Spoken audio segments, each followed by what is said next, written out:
Good afternoon, everybody.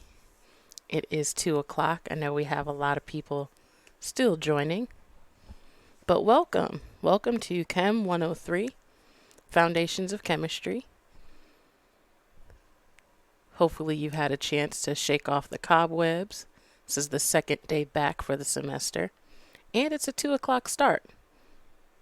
So I'm expecting y'all to be live, all right? If you're surprised that you're in Chem 103, well, welcome anyway. Fix your schedule. Hopefully no one's surprised though. Today we're going to go over just the course overview, so hit some points from the syllabus, make sure we're all on the same page in terms of what you need for the course, expectations, all that kind of stuff. And we're also going to cover the first chapter of material, which is prerequisite science skills. There was already a link posted to a video on YouTube that I pre-recorded. We're not going to go over every single detail from that video, but I have chosen some bits and pieces that will tie everything together, and we'll do some practice problems at the end. As I go through this, please make sure that you participate. If I ask a yes or no question, say yes, no, nah, maybe. Let me know what you're thinking. If you have questions, feel free to put it in the chat. You can raise your hand and then use your microphone if you want to do that. Totally up to you. But this is your class. You paid your tuition, or somebody did. Federal loan, something. So make sure that you get your money's worth. My paycheck will be the same. It ain't great, but it'll be the same. Make sure you use all your resources, which includes me. All right? So let's get started. By the way, I record these lectures and I post them on YouTube.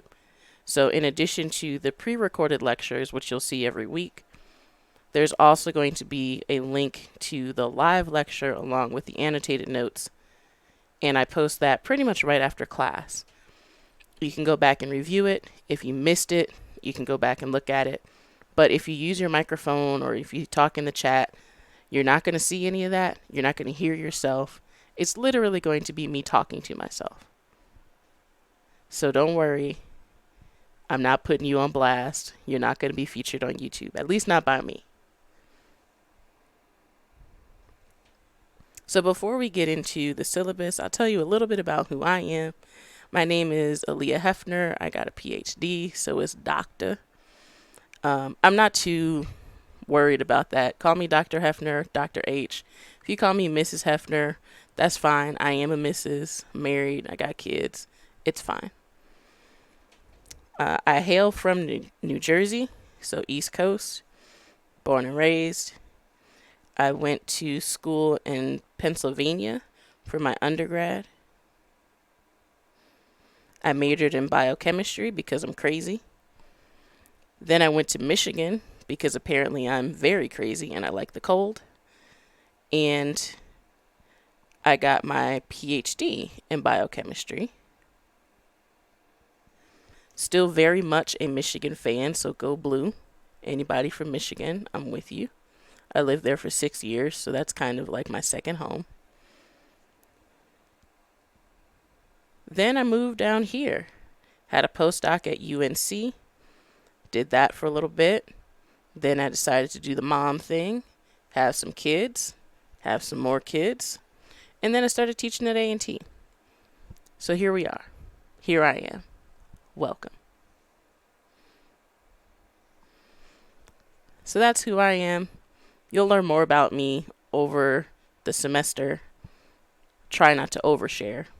But the more you know me, the more comfortable you'll be with sharing with me, and that's the goal. Before we dig into the course overview, here's a chance for us to do some back and forth. How many of you have already had some kind of chemistry, either in high school or in college? You can say me or raise your hand.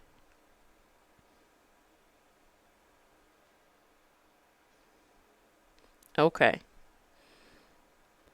So we've got a few people. Now, if you've taken chemistry or if you've taken math courses, how did it go? Were you like, this is all right? Were you like, this is the devil? It hated me. Okay. Okay. So we like math, we hate chemistry, we hate it all. We've got kind of the run of the gamut. You can lower your hand here. Okay. Went good for some. So we've got a mixture, and that's always what happens. Love hate relationship. Those are some tricky ones. Chemistry can be hard, but if you give it the time it deserves and you use your resources, you can do well. And doing well is different for everybody, really. If chemistry kicked your butt before, you might not get an A in this class, and that's okay. Some people, the goal is to pass, all right? And that's all right. We'll get you there. For others, you may need to strive a little bit higher for your major, or you just know you can do better. But hopefully the goal is to take away some of that fear so that you're not intimidated by chemistry or by math, and that you know you can do it. Because let's just be real. Sometimes instructors are trash. Not to throw anybody under the bus, but sometimes we just don't teach it well. We teach it like you already know it, and that's just not true. Other times it's circumstances, life. Maybe you got to help take care of siblings, help take care of parents, grandparents. You got your own kids, you work a full-time job. Life happens. Okay? So it's all good. I'm going to teach this course like you've never had chemistry before. And we will all be on the same footing. If you need some more advanced stuff, you can just kind of sit tight and we'll get there. If you're like, wow, this is really fast, let me know. But always communicate with me. So here we go. Course overview. Here's what you need. There's a textbook, Introductory Chemistry. It's recommended that you get the textbook. However, you can still do very well without it. That's all that I can say. I leave that up to your interpretation. Scientific calculator, you absolutely need. Doesn't have to be a graphing calculator, but you need something that you can do exponents and some other functions on that a simple calculator can't do. You can pick up one of those for like $20, or you can order it on, Walmart.com or Target or something like that. About $20. Absolutely need one of those. You can also borrow one from someone who has already taken a chemistry or math course. So that's absolutely required. The other requirement is the Mastering Chemistry subscription. You can purchase the access code through the bookstore, or you can go through the link in Blackboard and set up your account and purchase a subscription there. There's also the option to have access to the e-textbook, which is a little bit cheaper than getting the textbook, the physical textbook, and the access code. So there's a few options. Last I heard, the subscription is like $100 some odd. Prioritize getting that because your homework and quizzes are primarily through here.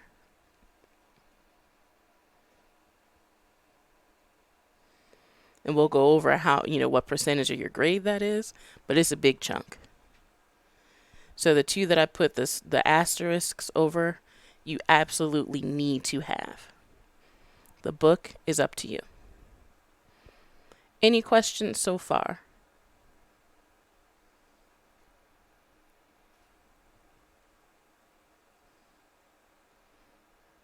All right. And I appreciate it when I ask a yes or no question. Say yes or no. So the subscription is like $100 some odd.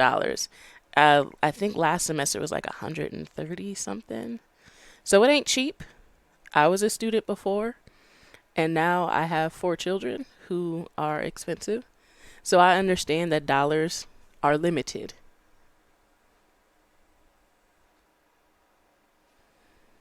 Okay, so the question was, how much is the subscription? Someone asked for me to repeat that.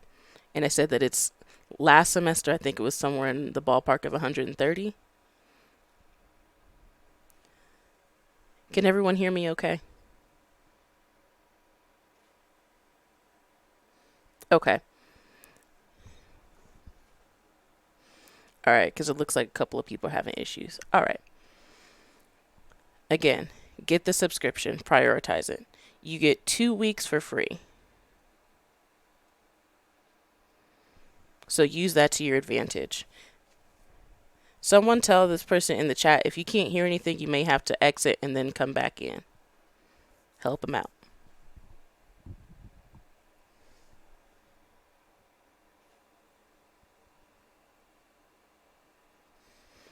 So grade allocation. That's pretty much, what percentage of each of your grade is from homework, exams, and all that stuff.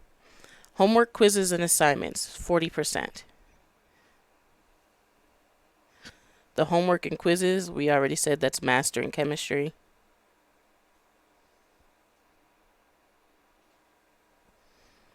But the other type of assignment that I give is chapter check-ins. I don't do this for every single chapter, but on the weeks where you don't have mastering chemistry due, I will assign you 2 to 3 problems to do and submit on Blackboard for that chapter. So for example, the first week that we start chapter 2, you're not going to have mastering chemistry homework due. But you will have a chapter check-in just so I can give you feedback and help you, because that's the first chapter that we're doing math, like a lot of math. And I can give you feedback on your work so that you can take that information, use it when you're studying, use it when you're doing your homework. The chapter check-ins are short.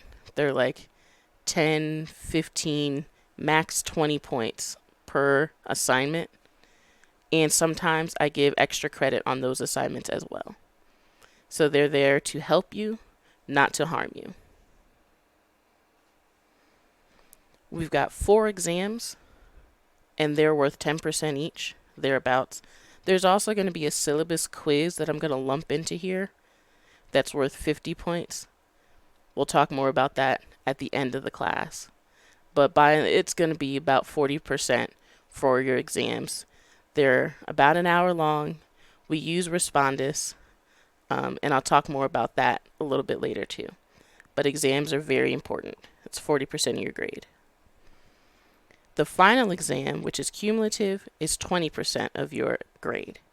Again, that's a pretty decent chunk for one assignment. So make sure that you do things on time and that you keep up with when things are due, when exams are coming up.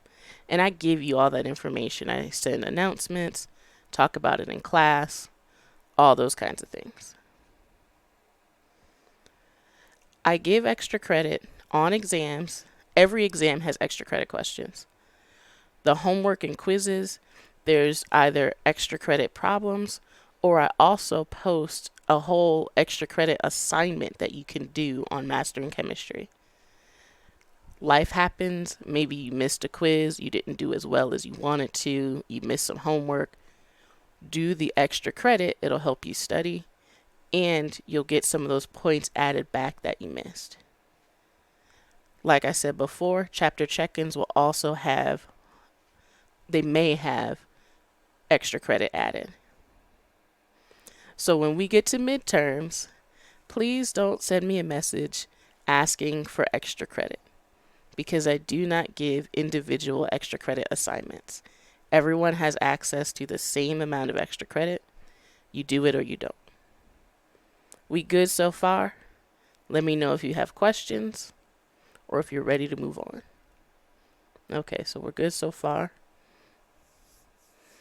Let me hear from some other folks. How are we doing? Good. Okay. Grades. I know we care a lot about grades. If you are just trying to get in and slide out, you need a 55. All right? If you're just trying to make it, you need a 55. If you're a biology major or some of the other majors that are in science, technology, you will need at least a C. I believe a C- will also work. So you're going for at least a 67. Not telling you to limit yourself. I'm just saying be realistic with what you can do based on what you've got going on this semester outside of class, what other classes you're taking, how well you do with math, how well you do with chemistry. Be real with yourself. So those are the two kind of lower bars. Outside of that, the sky is the limit. So if you're someone who feels like, oh, I'm terrible at math or chemistry terrifies me, maybe our first goal is a D. And then we look at how you're doing midterm grade wise and say, okay, this is where you are. This is what we can do to get you further. Maybe you can shoot for a C or a C plus. So that's what we're talking about here. If ever you have a question about your grade, let me know. Send me a message using course messages, which I'll show you how to use that if you've never done it. But let me know. I post grades fairly regularly. The Master in Chemistry grades go up pretty much right away after you finish the assignment and the assignment due date has passed. I try to grade your chapter check-ins on a regular basis. I make all the exams myself and post them on Blackboard. So I try to give you all your feedback in a timely manner. May not be the next day. Sometimes I struggle bus and it takes me a couple of weeks to get that exam graded. But you will get your grades. Any questions about grades, what's expected in terms of, okay, the average and what your letter grade is? Anybody have questions about what they need to get in this class based on their major? I can help answer some of those questions. So let me know if we're ready to move on or ask your question.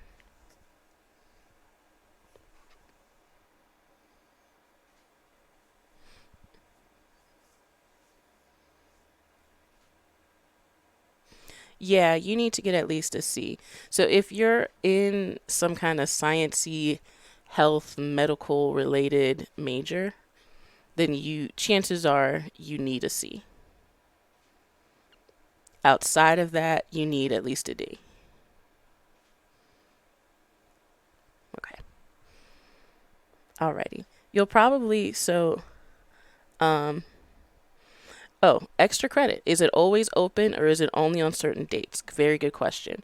So the extra credit assignment on Master in Chemistry is open until the end of the semester. So you can work on it on your own pace. And as we cover topics, you can choose to do some extra credit or not. But it is always available on Master in Chemistry. The Master in Chemistry assignments, however, once the due date has passed, you do not get any credit. So if there was extra credit within that assignment, you can't do it for credit. Does that answer your question? Great.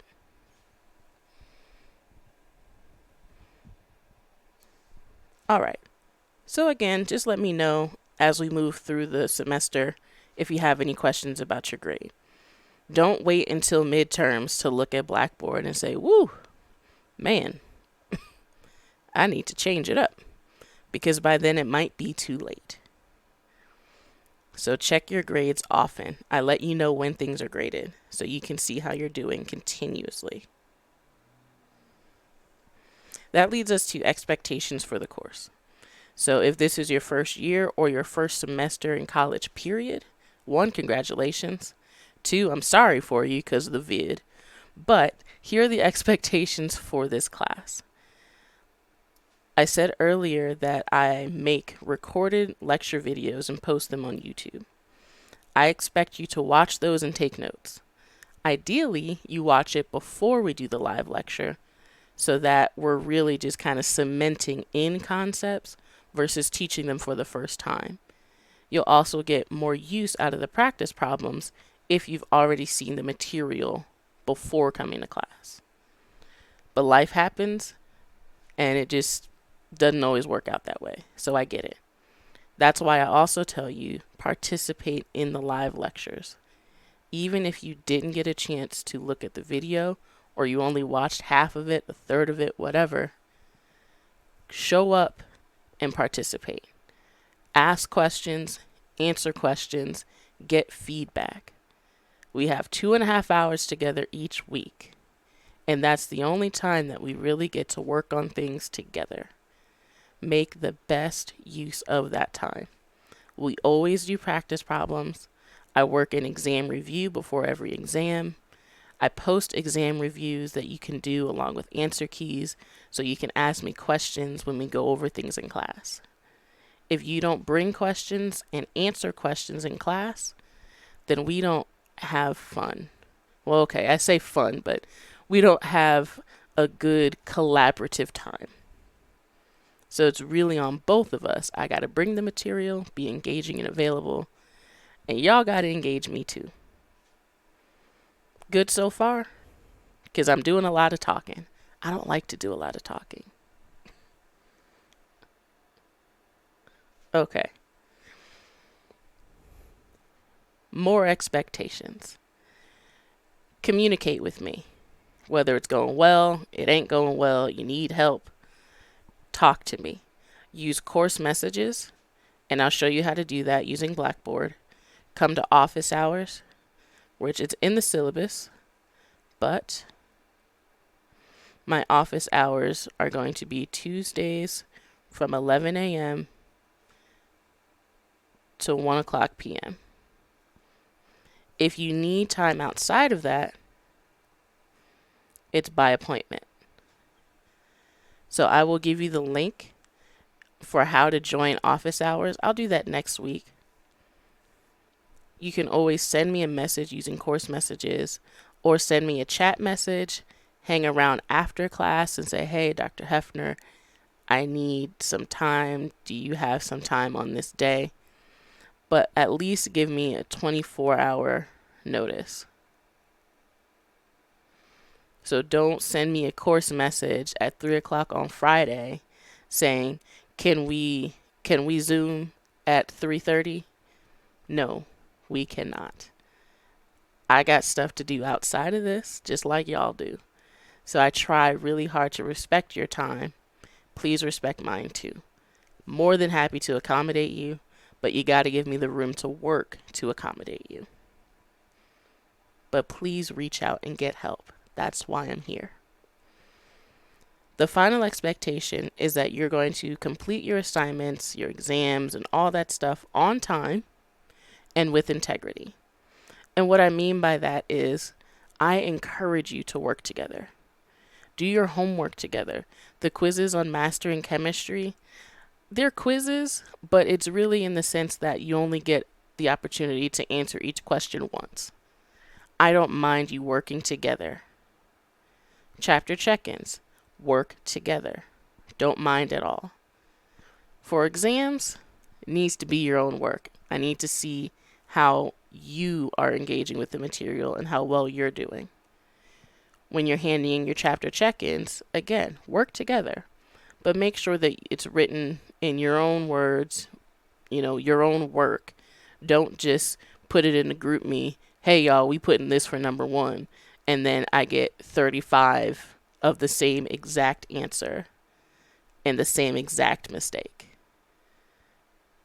Help each other, but do it yourself, okay? Is that clear? Because I want to encourage you to work together. Study groups really do make a big difference. So like literally today, even now in the chat, somebody start the group me, collect all the numbers, and get it going. Because you have a homework assignment due on Sunday. Like, this is real. Help each other out. See? Okay, there you go. Already got it. So key features of Blackboard. This is the second semester that it's been, remote classes and all this other stuff and using Blackboard even more than we used to. But I still want to take the time to point out some things just in case you forgot, you didn't use it, what have you. First thing is the syllabus. It's already posted. It's a PDF. If for some reason I make major changes to the syllabus, one, you'll know about it. I'm not just going to change it. But two, I will post a revised syllabus here. Course content. This is what I call the meat of the course.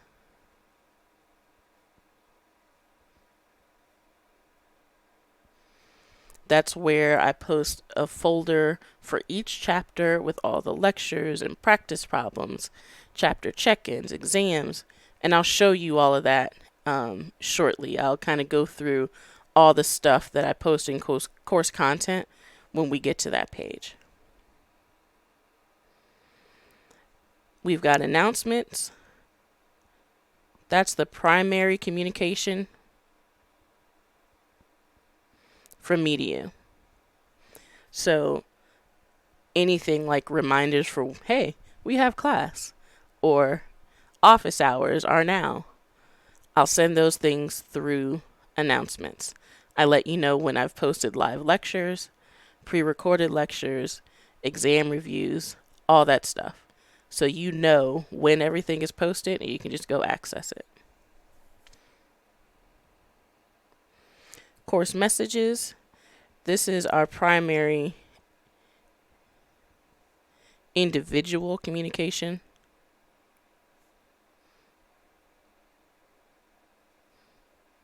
We used to just do email, but honestly, course messages is easier for me because I already know which class you're enrolled in, so I can give you the information you're looking for much easier than me responding, hey, which class are you in?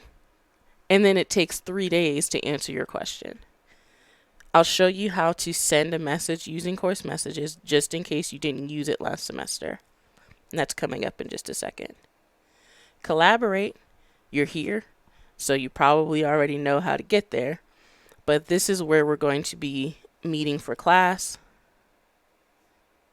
And I'm going to use Collaborate for office hours. So I will give you a link for that. And all of my classes will use the same link to join the Collaborate session.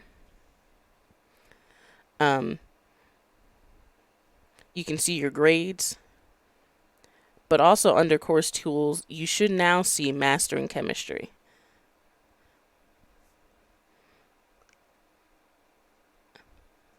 I have revealed the link. The course may actually be set up already. So you set it up as an instructor, you set up your course, and then Pearson can take up to like 3 hours to actually internally have the course put together on their server and available for you guys. So if you checked and it wasn't there, you could check after class and it's there. All right. So that's just the basics of Blackboard. Any questions? We're going to go into a few of these in depth. But if you have any general questions, this would be a good time. Otherwise, you can give me a thumbs up or say you're good or something like that.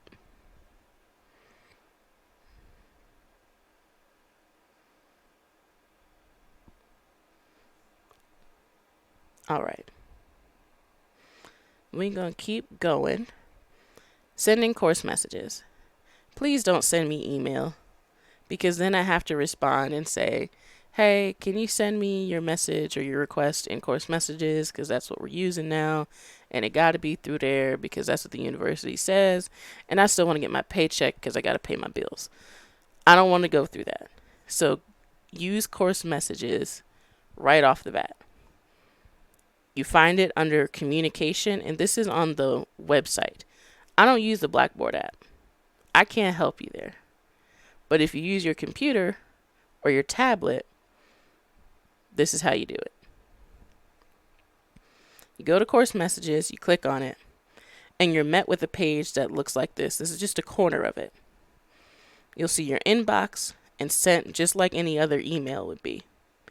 When you want to send a message, you click on Create Message.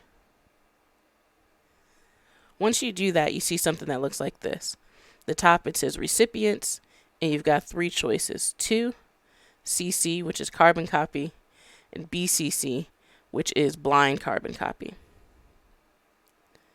Click on that 2 so that you can actually view the recipients, and you can choose one.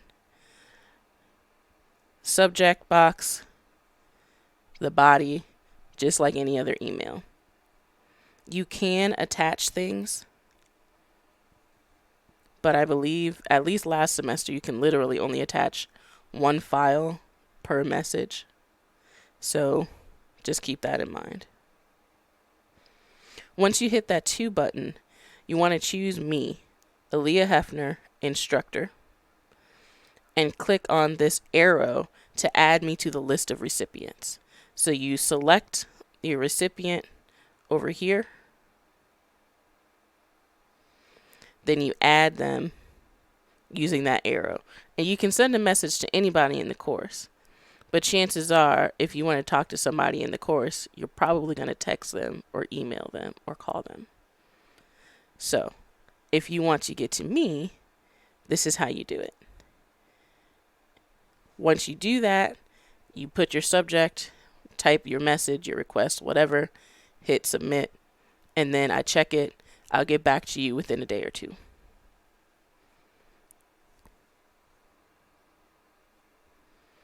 Course content. Again, that's here under course information. There's already one folder for prerequisite science skills, and it has the link for the pre-recorded YouTube video. What this will also have is your exams, exam review, and live lectures, practice problems,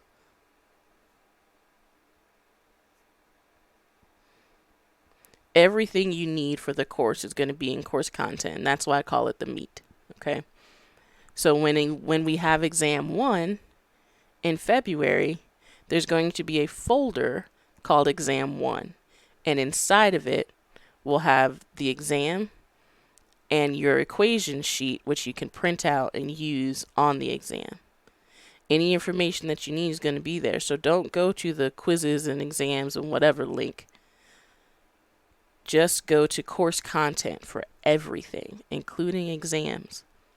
The only thing that you can't go to course content for is mastering chemistry. But again, there's going to be a link down here in course tools for that. Every semester, I get questions about where content is. Make sure that you know how to find exams. I'm going to give you a syllabus quiz, which you can use the syllabus to complete. And it'll be kind of what we talked about here in this class and using the syllabus to make sure that you are familiar with how the class works, when things are due, all that good stuff. It's essentially free points. It's going to be a 50-point quiz lumped into your exams, the 4 exams that you have. Consider it a free 50 points because you should be able to get all the questions correct.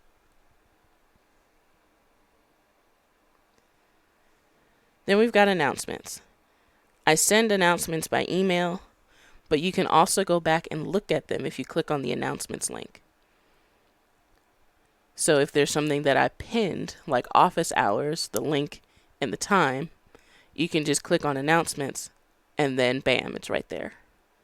So if you need to review something, you don't have to sift through your email, just go to the announcements. That's it for the course overview. We're going to pause here. If you have any questions, you can let me know. We can answer them right now. Otherwise, this is the time for a break, and we'll take 15 minutes to breathe, stretch, shake, let it go. Go ahead. What's your question?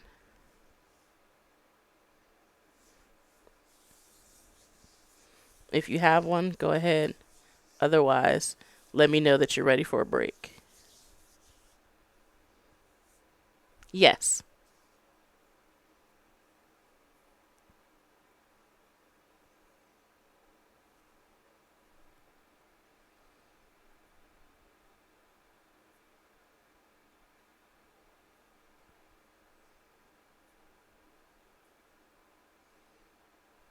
Mm-hmm.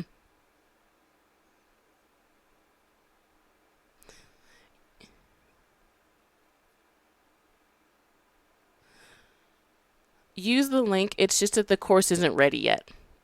So I set everything up this afternoon, and they can take up to 3 hours to actually make the course available.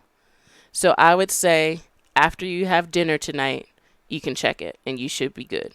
If you're not, and I've already said, because I'll send out a thing that says, hey, Mastering Chemistry is live, and you should be able to. If you still can't, let me know. You're welcome. So another question, how do we find the access code for Mastering Chemistry?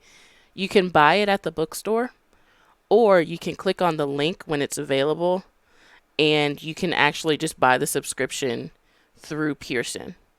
And word on the street is that might be a little bit cheaper. So check it out, see which one fits your budget, and work on it from there. But either way, you get 2 weeks for free. So you can still do the homework, and hopefully if you need that next paycheck or you got to wait for whatever, that you can still, you can do your homework and be caught up, and then get your subscription when you can.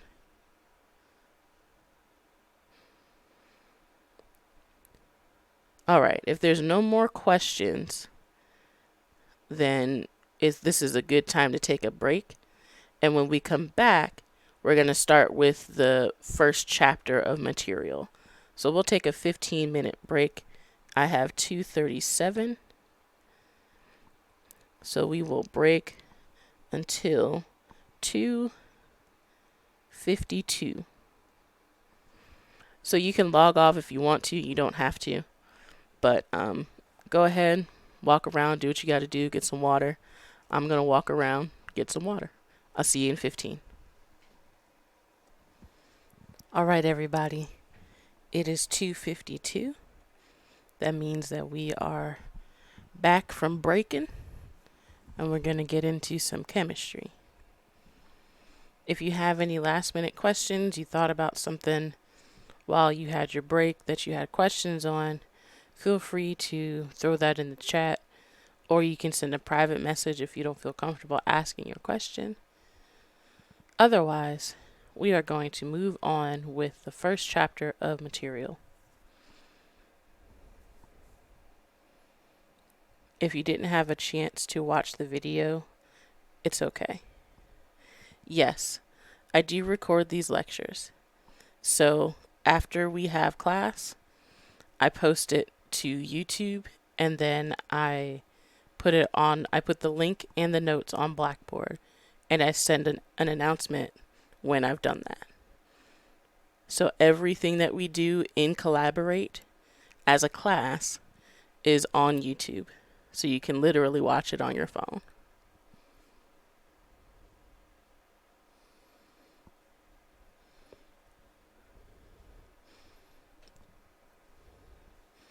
All right, if there's no other questions, we're going to get started. Oh, go ahead.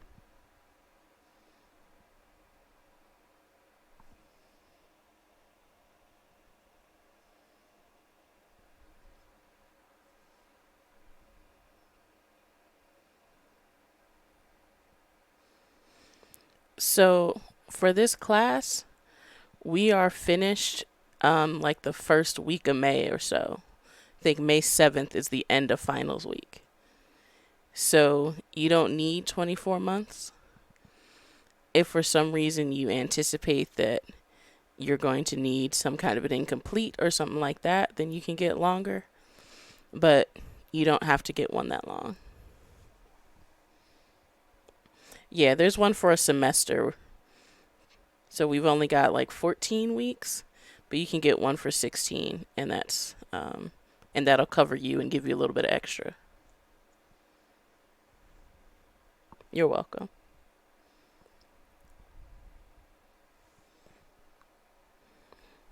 So I like how y'all are helping each other out in the chat, answering questions for each other.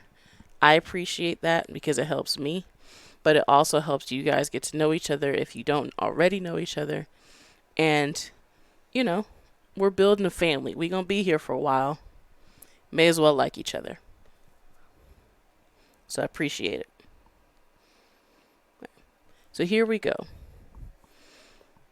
Like I said, this is going to be recorded. Well, it's being recorded right now, and it will be posted to YouTube. The pre-recorded video that I've already posted to Blackboard covers more than what we're covering here. Not a lot more, but I don't go into the same level of detail in the lecture simply because we don't have time. I will do my best to point out the things that I'm leaving out, like, hey, pay more attention to this in the lecture video because I'm not going to cover it in the same detail here. I don't always do that. So please make sure that you watch both. With that said, we're going to get started talking about measurements. For this class, we're typically going to use the metric system. So centimeters, meters, grams, liters, that kind of thing. We will talk about the imperial system, which is what we use in the US, particularly in chapter 2, which is coming up. But by and large, it's going to be the metric system. In this class, we're talking about 3 types of measurements: length, mass, and volume. If you Google types of measurements, you will get a whole list. You could put time on there, like all sorts of stuff. But again, we're not talking about all of those. We're only talking about these 3: length, mass, and volume. So if there's a question like that on an exam, just as a hypothetical, don't tell me all the other things that you've Googled. Tell me what we're covering in the class. And that goes for, in general, what we're doing. There's lots of ways to do things, but we're covering one specific way. And that's what I want you to tell me about. Now, each of those measurements you get from an instrument. You get it from a scale, you get it from a ruler, some kind of instrument that you take a measurement from. And each of the numbers in that measurement is called a significant digit. I may call it a significant figure or sig fig. When I was coming up, we called them significant figures. It's the same thing. Sig figs is a lot easier to say, so it's the same thing. Within that recorded measurement, you've got all your significant digits. The last digit of your measurement is called the uncertain digit. And I'll give you an example. Let's say that we have a graduated cylinder. Don't judge me. I'm a scientist, not an artist.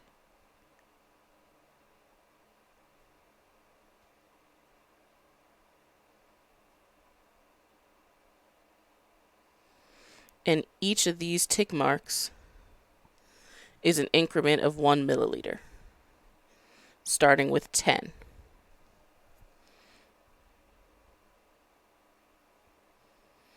I have some kind of liquid in here.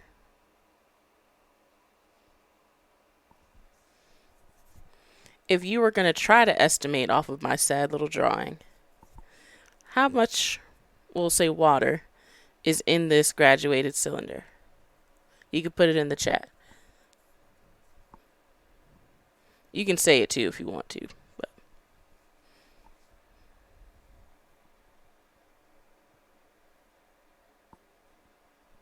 yeah, 10 point something, right? So I think we all agree that everybody agrees on 10 milliliters, okay? Everybody said 10. At the very least 10. Some said 10, 10.2, 10.3. I'll say 10.2, all right? That 0.2 is the uncertain digit. We eyeballed it.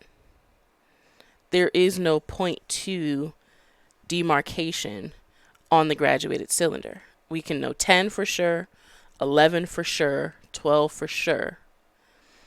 But in between 10 and 11, we're eyeballing it. That last digit is the uncertain digit that we eyeball. Every measurement has that. Is it clear what the uncertain digit is in a measurement?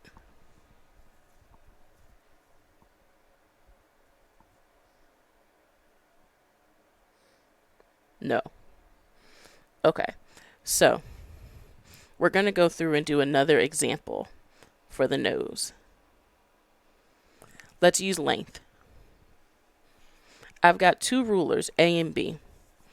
If you had to take a measurement of this rectangle, which ruler would you want to use, A or B? Which one do you think would give you a better measurement? Yeah, I'd want to use B too. It's got more tick marks or demarcations. So when you're trying to get that length, it's a little bit easier. That means that ruler A is going to be the most uncertain. It's going to give us the measurement that we trust the least, because we only see 4 centimeters, 5 centimeters. Everything in between we have to guess. With ruler B, we see it's 4.2, and then we can guess something else, right? So for ruler B, I would say maybe 4.25 centimeters for the measurement. For ruler A, what would you call that? What would the measurement be if you were using ruler A?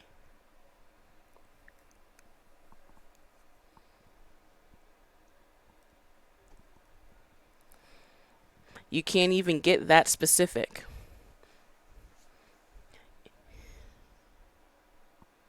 Yeah, we're all kind of in the same ballpark, right?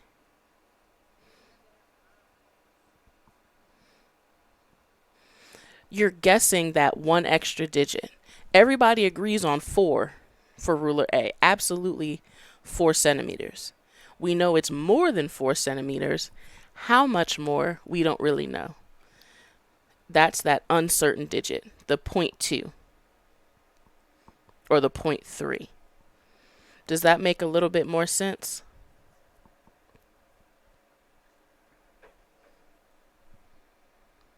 Okay. So when we talk about measurements, there's some degree of uncertainty to it because we're kind of guesstimating that last digit. That's all the concept is. I talk a little bit more about uncertainty in the video, but I thought that it would be best to use examples to kind of teach that idea and talk about significant figures at the same time. So if we're ready, we can move on. But that's literally it for this part in terms of knowing it. Yes, what's your question?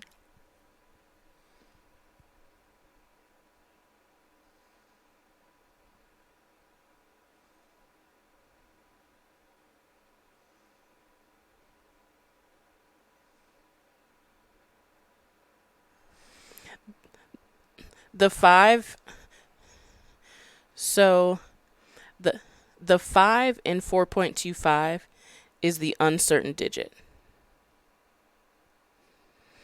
In our top example, the 0.2 or the 0.3, that's the uncertain digit.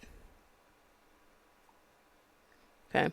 So both of these, you have that. It's just a matter of how many places you can report.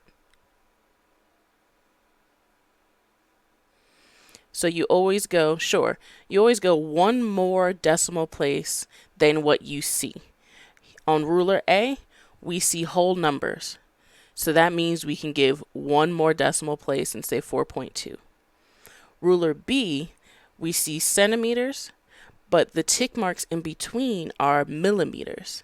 So we can say 4.2 with confidence and then guess somewhere in between. Okay. So that's all we're doing here. Good. Good, good, good. Now we're going to keep building on this. Was there another question? Did I see a hand raised? Yes.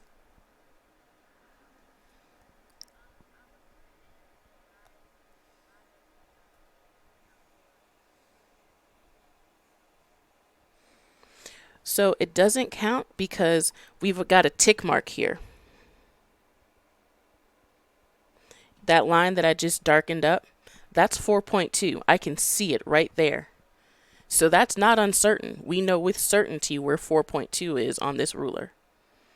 But 4.25, we don't. So reading between the tick marks is the uncertain digit. Okay? You're welcome.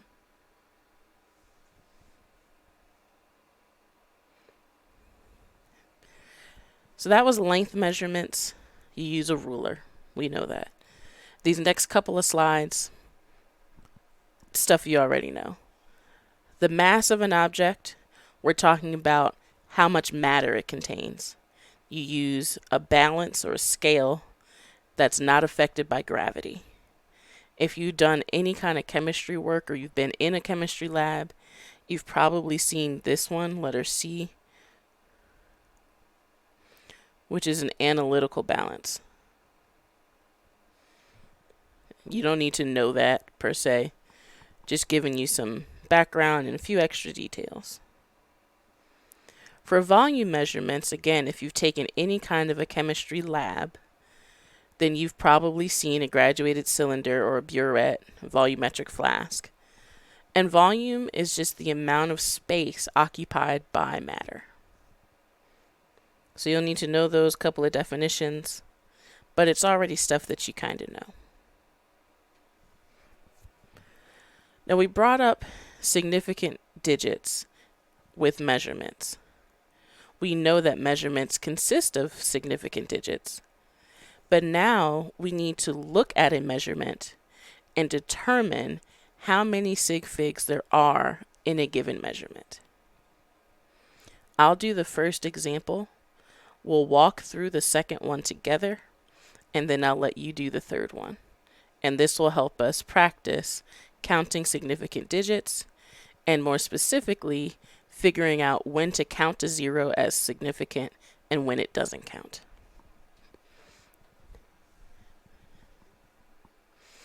Significant digits, sig figs, it's the same thing.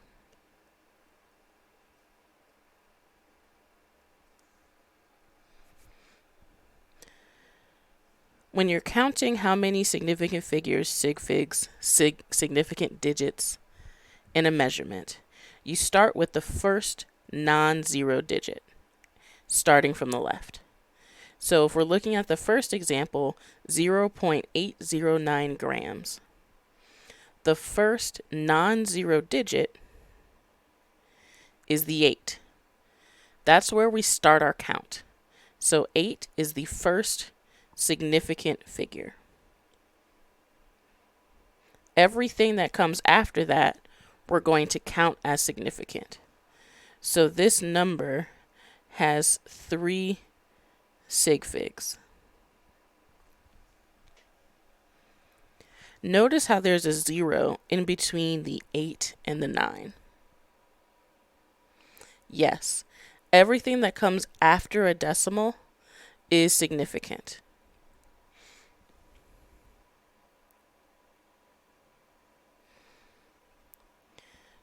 More specifically, we want to talk about the zeros because the zeros are usually what catch people off guard and they don't know what to do with them. So the rule that we're showing with this first example is zeros between non-zero digits are always significant.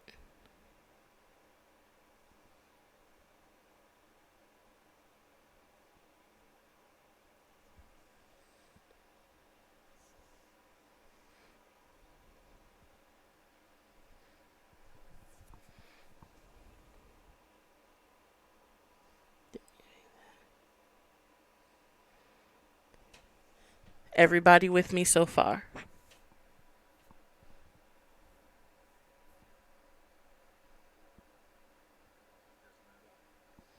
Okay. So there are some cases where the numbers after a decimal point are not significant, and we're going to get to that in just a second, but it really has to do with the zeros. So before we go on to the second one, we're going to look more closely at part B of this first rule with counting significant figures. We don't want to count placeholder zeros, but what is a placeholder zero? The zero that comes before, that's a placeholder zero.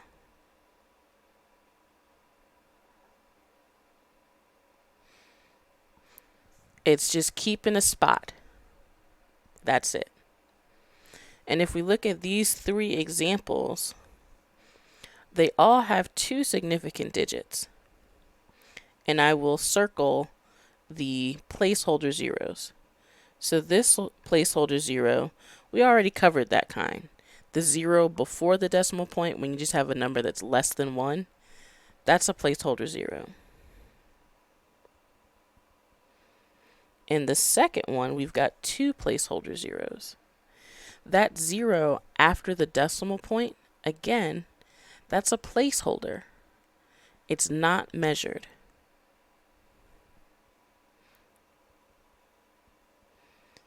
The third one, we've got a zero at the very end. That zero is again a placeholder. It's not measured. If I said I was going to give you $110 in your hand, which I'm not, this is just a hypothetical, and instead I slap $11 in your hand, how would you feel? Mad. That's an understatement. They're not the same. Yeah, you'd be like, come on, when do you get your check? Where's the rest? Right? That zero makes all the difference. It's a placeholder. So if I tell you to report a number using X number of significant digits, you may need to add some zeros, some placeholder zeros, so that you're writing the actual number and not shorting me or yourself. Now, that's placeholder zeros. We're going to do some more practice. Let's talk through this second one together. We've got 1.400 milliliters. That's our second example. How many significant figures do you think we have here? You can put it in the chat.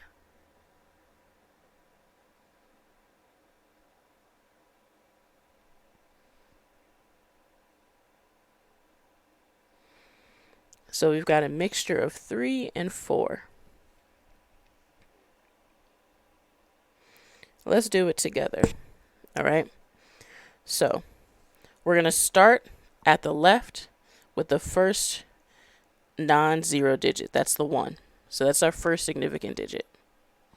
Then we got a decimal point, and we've got 3 more digits after that. All of these are significant. The reason is everything that comes after the decimal point that has some kind of a non-zero number there is going to be significant. So if I said 1.50 milliliters, that's 3 sig figs. What it's saying is I could measure that zero. There could be something in its place. But it just so happens that it's at 1.50 even, 1.400 even. So if you have a decimal number, and this is kind of a rule that we're going to write out, but I'll say it first. If you have a number that's a decimal that's at least 1, that first non-zero digit and everything after it is going to be counted as significant.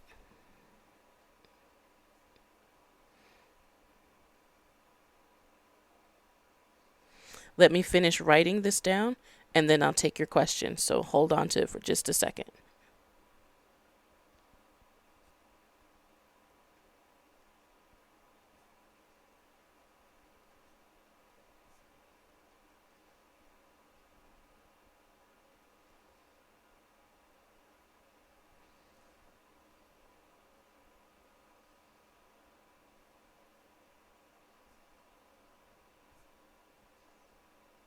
Okay, what is your question?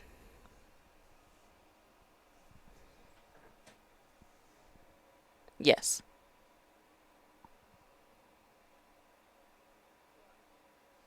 Okay, that is fine. And again, we're going to do some more examples. So, but yeah, if you have another question or you remember, like, nope, I don't get it anymore, just ask a question. Okay. All right. So I see another question. When don't we count the zeros in? So that's where we're figuring out placeholder zeros versus not placeholder zeros. So an example of a placeholder zero in the first one, we said this zero here. We're not counting that one. It's a placeholder. We didn't measure it. And it's the same thing for this other zero that comes after the decimal point. You have to get to a non-zero number first. Then that number and everything after it counts. That's only when we're talking about numbers with decimals. In this third example, we've got 10 centimeters. And we've only got two options, 1 or 2 significant digits in this measurement. How many think it's 1? How many think it's 2? Let me know in the chat and we'll figure it out together. How many sig figs?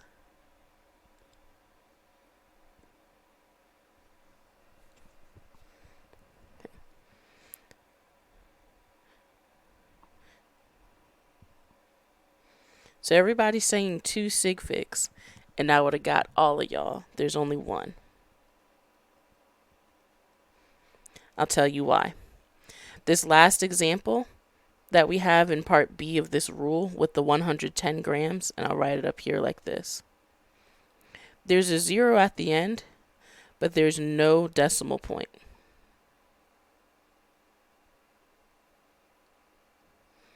So that means that there's only 2 sig figs. In our example of 10 centimeters, there's no decimal point. When there's no decimal point, if it's just a non-zero, if it's a 0 that comes after a number like this and no other non-zero numbers, then it's not significant.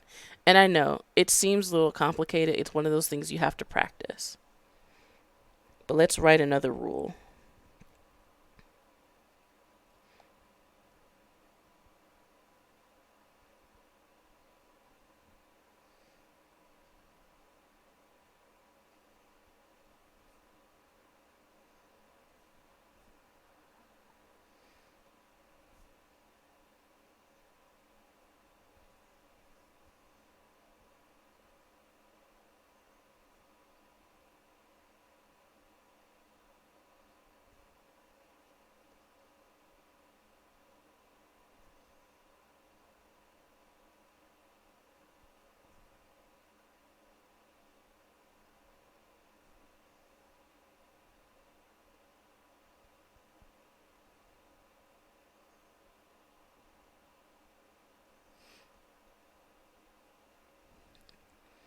Okay, bit of a mouthful. But if the measurement does not have a written decimal point, the zeros following any non-zero digits are not significant. Another example of that would be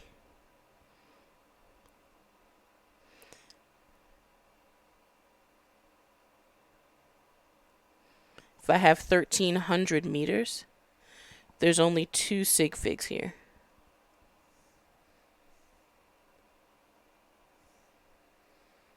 We don't count those zeros at the end because they're placeholders.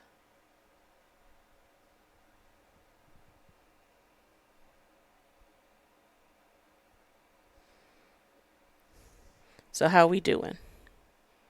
More questions? Do we just need practice?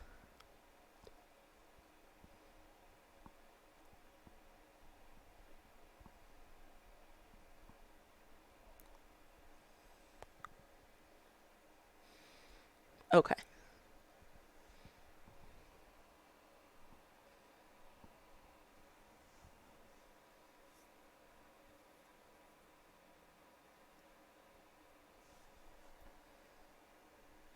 It's not quite that simple.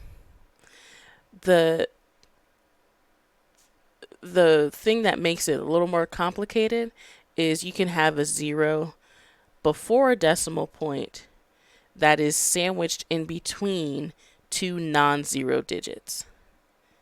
So if I had this number, for example, that would be 4 sig figs because that zero is sandwiched in between.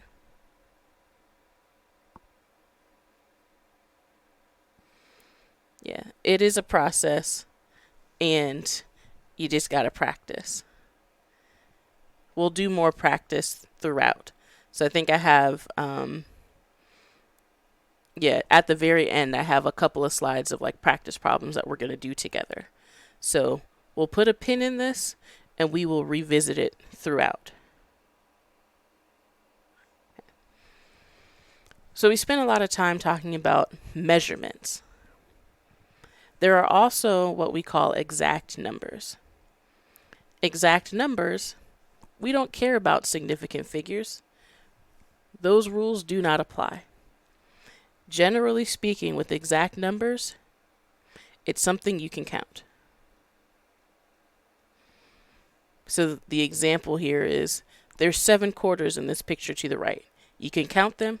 You know for certain there's 7 there. It's not like, well, there could be 7.5. Ain't no half a quarter. And if you have a half a quarter, you got a problem. So we're going to do real quick. I'm going to write up some examples of measurements in exact numbers. And in the chat, I want you to tell me measurement, you can put an M, or exact number, you can put an E. All right? Everybody got the rules?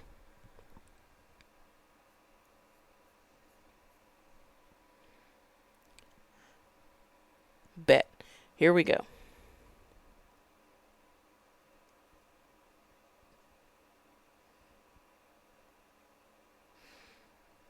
This first one, 97.5 milliseconds. Measurement or exact number? That's a measurement. Since it's a measurement, how many significant figures does it have?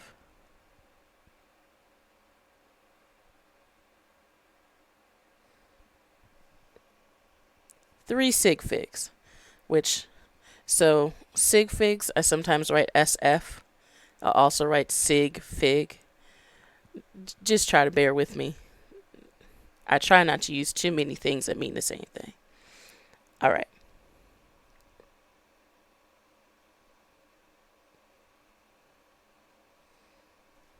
All right, this next one, measurement or exact number?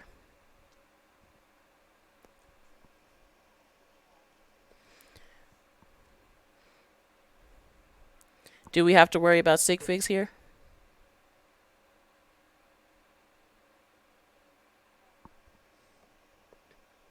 So we just gonna write NA for that one, all right?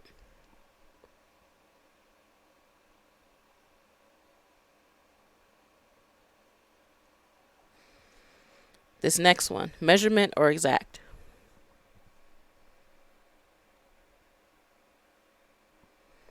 It's a measurement. You know what I'm gonna ask next. Sig figs, how many we got? So we've got a mixture. We've got a lot of people saying 5, but we've got some people saying 4. We've got 5 here. This 0 at the end, it comes at the end of the number after the 0. Or excuse me, after the decimal point.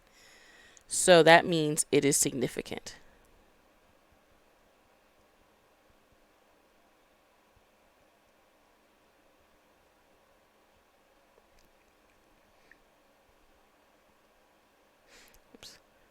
I'm going to write that out for you.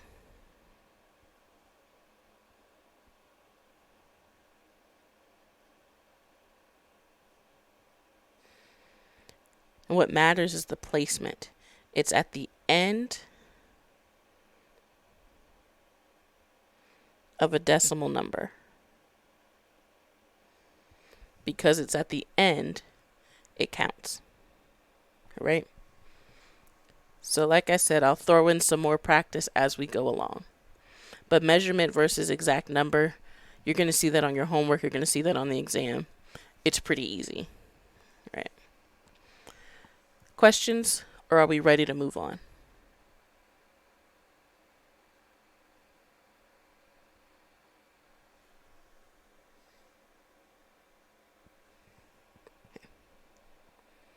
And let's go.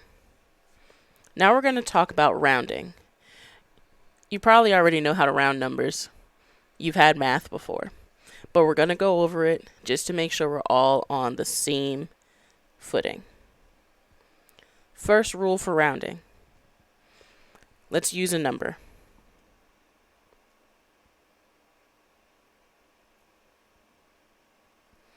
Let's say we have the measurement 10.3 milliliters. And I want you to round to 2 significant figures. Well, the 1 is the first significant figure. The 0 is the second significant figure. We're going to look at the next number to figure out if we round up or stay the same. The next number is a 3, which is less than 5. So we're going to drop that 3 and everything else that comes after it. If we were going to report this with 2 significant figures, notice how I put the decimal point.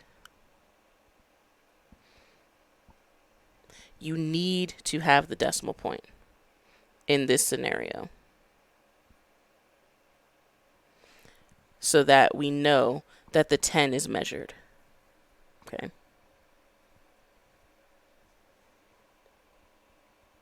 I'm going to do the second rule, and then I'll circle back around and make sure that we're all on the same page. Let's say that I need to round 10.8 to 2 sig figs. Again, the 1 is the first significant figure. The 0 is the second one. We're going to keep everything up to that 0, but we have to figure out if we're going to round it up or keep it the same. The next digit is an 8. That's 5 or greater, so we're going to increase that 0 to a 1.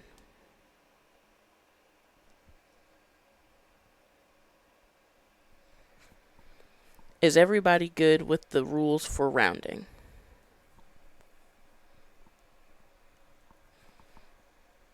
Yes, what's your question?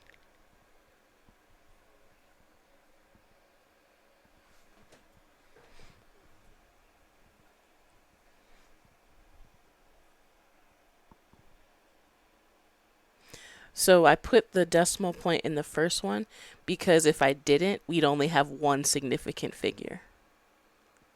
The decimal point says, hey, I measured the 1 and the 0. Okay.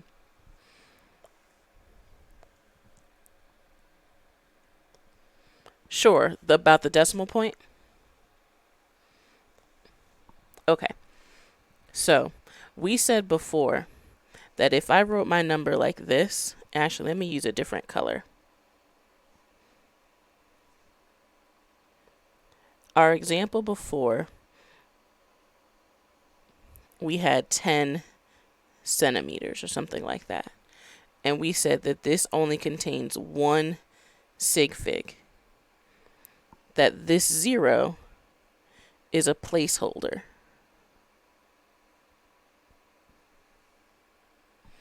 In order for us to report 10.3 with 2 significant figures, we have to use rounding. We get rid of the 0.3 because it's less than 5. So that leaves us with 10. But again, that's only one significant figure. Adding the decimal point says that we measured both the 1 and the 0.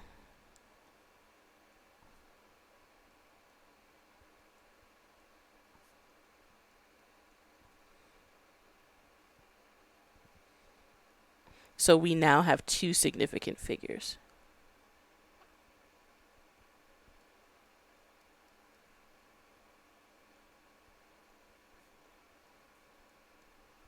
Good. You're welcome. So if you have a placeholder 0, you're not going to be putting a decimal point. But if you want the 0 to be significant, this is one way to do it. I'm going to show you another way to show significant zeros. We're going to talk about scientific notation at the end. And that is the easier way to show all your significant figures with rounding and everything else. So we're going to put a little bit of a pin in that question and address it in a few more slides. Is that all right?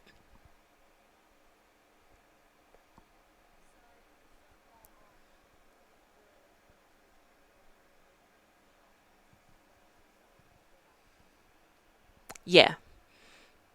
So this will be posted on YouTube, and once it's posted, I'll put it up on Blackboard. There will be a folder inside of the Prerequisite Science Skills folder that says live lecture, and it will have the link in the annotated notes for this specific section that we just did today.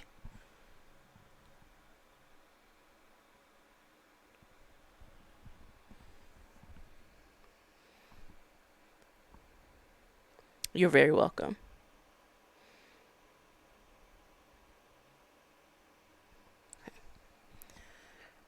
So the final thing about rounding is that if you have a calculation you need to do where you do a lot of multiplying and dividing, keep all of those digits in your calculator until you've done everything. Then you round. Okay? So that's all this is saying. Round at the end.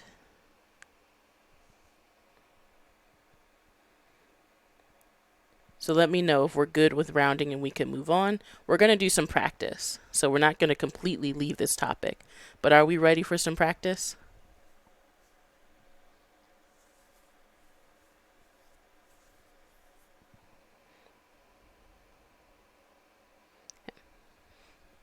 So here's your first one.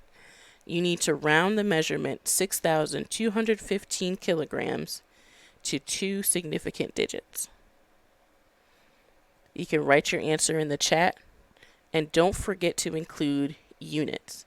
This is in kilograms, so your answer should be something, some number, followed by kg.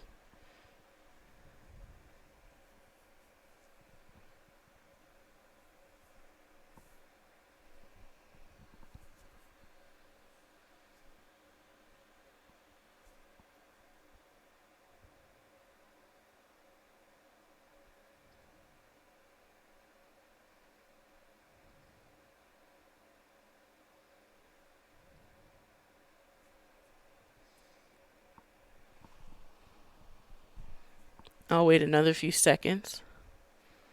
Let some other people weigh in. Yeah. All right. So, before we get started,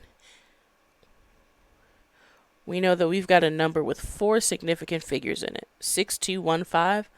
All of them are significant. Please don't feel bad. I get things wrong sometimes, and I have a whole PhD. Sometimes I put things wrong in the calculator. I forget a step. It's really okay. This is the safest place to be wrong. You can be loud and wrong, and everybody's okay with it. And if they're not, whatever. I'm fine with it. So you're safe.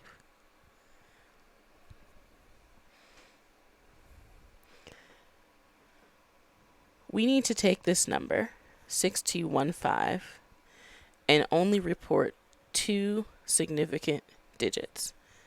That means that we're keeping the 6 and we're keeping the 2. Everything else has got to go.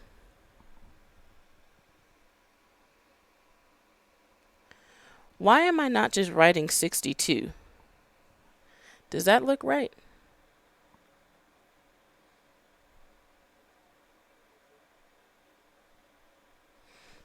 Placeholders, right?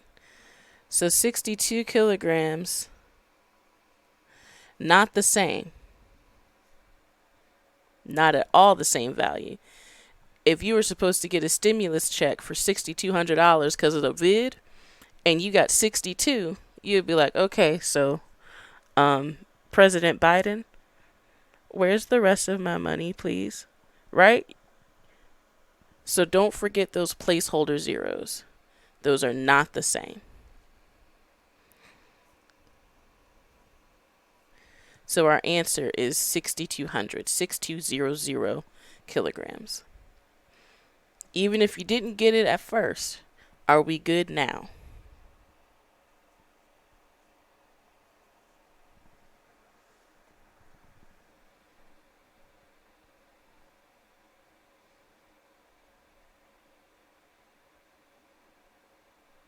Sure. I'm going to change colors because that's just what I do.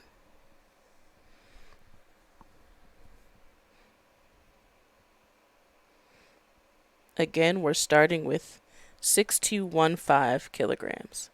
We've got 4 significant figures and we need to trim that down to 2. When we count significant figures, we start from the left. So the 6 is the first significant figure.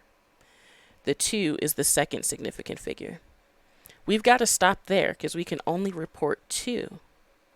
That means we're rounding the 2. It's either going to stay the same or we're going to increase it. The number next to it is a 1.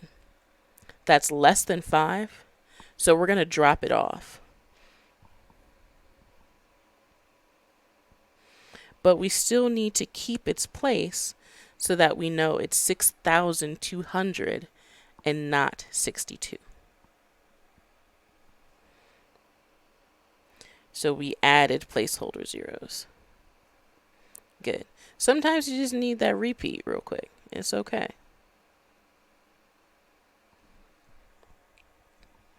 Now we can move on.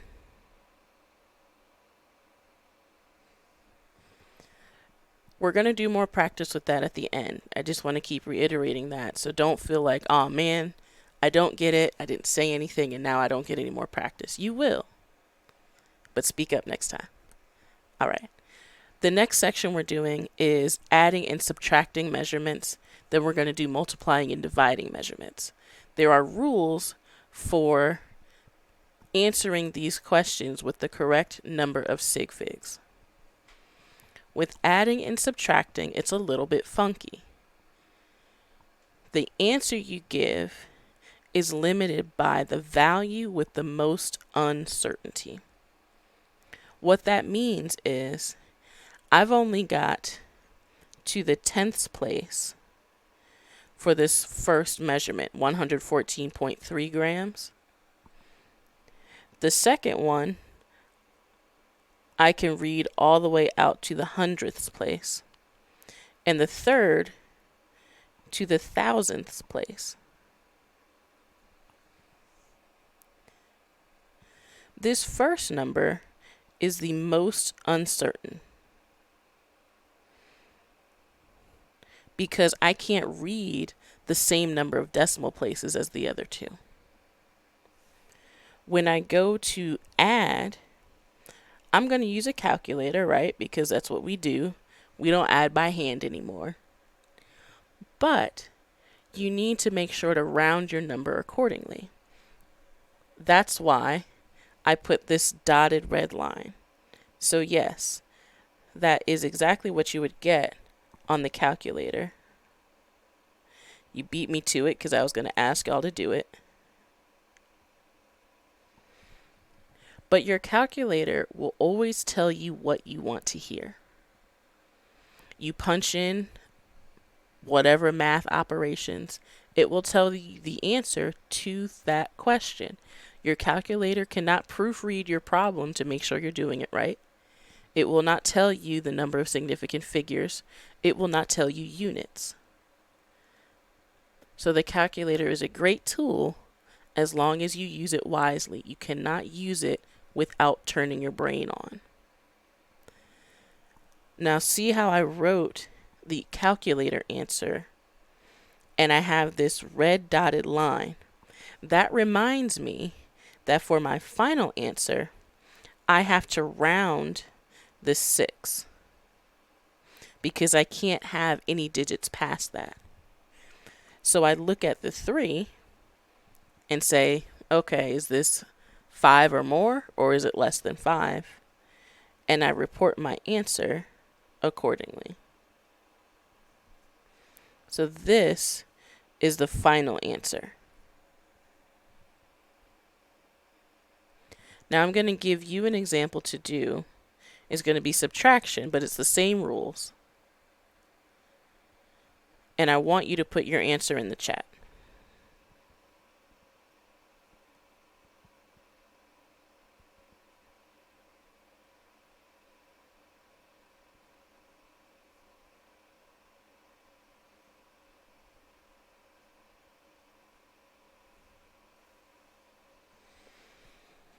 So we're subtracting. We've got 80.970 minus 0.82. Do the math, but write your answer in the chat with the correct number of significant figures and your units. So don't forget to put milliliters at the end.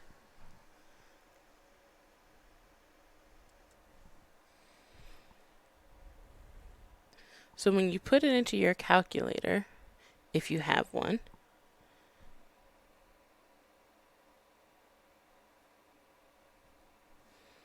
that's what your calculator will say.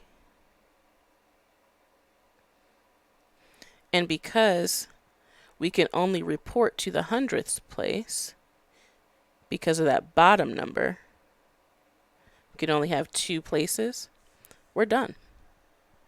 80.15.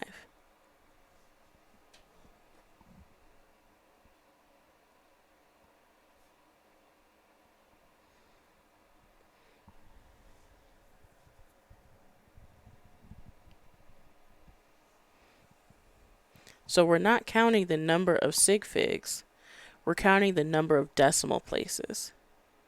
This top number has 3 decimal places.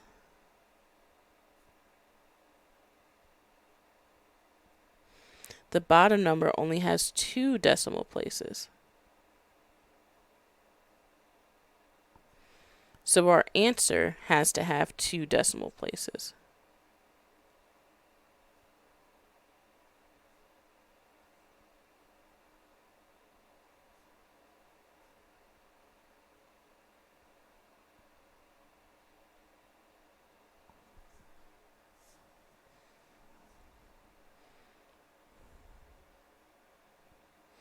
I didn't round because I didn't have to. I need to have 2 decimal places in my answer, and that's what I get straight from my calculator, 2 decimal places. We're looking at decimal places.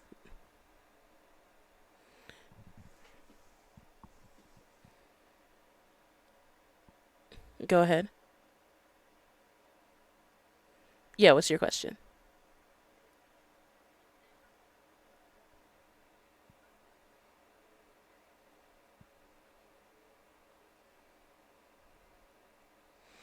If there was another number, so let's just write it out. Let's say that we had 80.970 minus 0.820.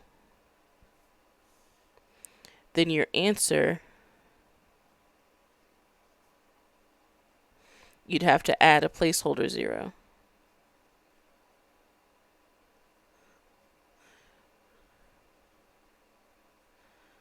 For 3 decimal places.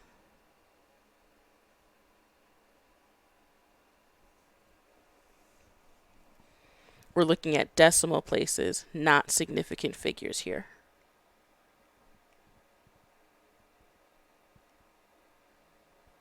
Do we want to do one more example?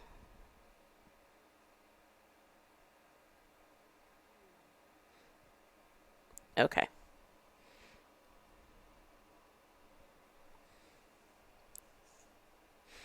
We'll do addition this time.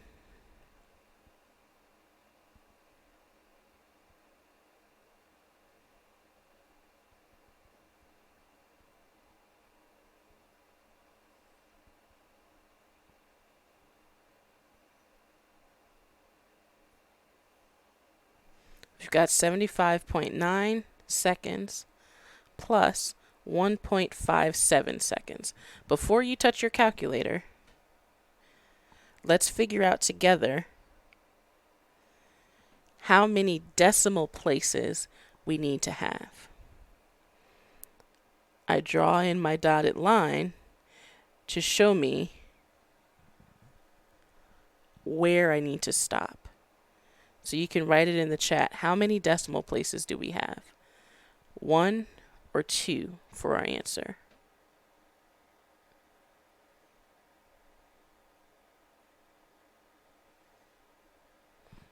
Exactly. We need to have 1. Now, put it into your calculator and then report your answer with 1 decimal place. If you need to round, you round.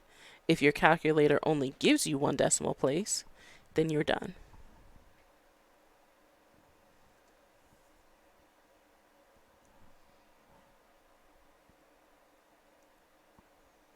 I think somebody's mic is still on.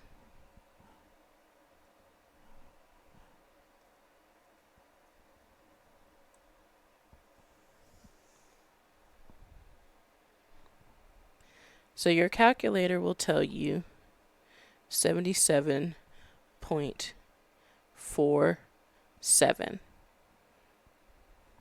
But we know that we only need 1 decimal place.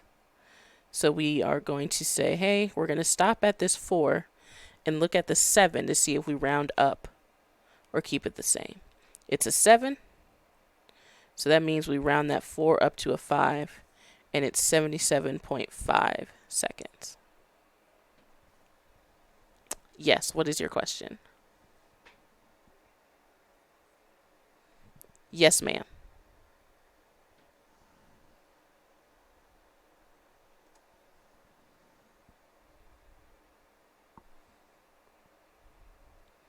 So how do we feel about this now? We feel a little bit better?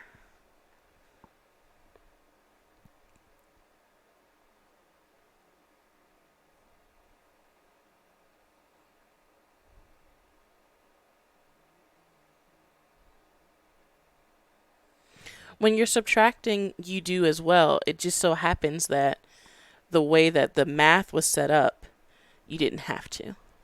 So you need to know how many decimal places you need.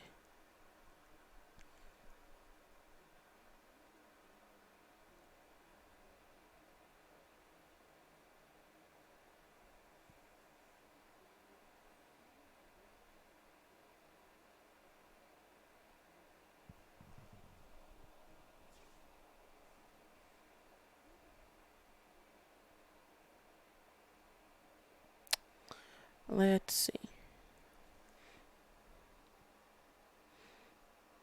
I think what you're getting confused on is the fact that we didn't have to round or anything for the subtraction just because of how the math worked out. If you have a minute after class, I can help you more with that, but we need to move on from this particular slide. Is that fair? Okay, we can take 5 minutes after class and make this right as rain. Promise. All right. Thank you.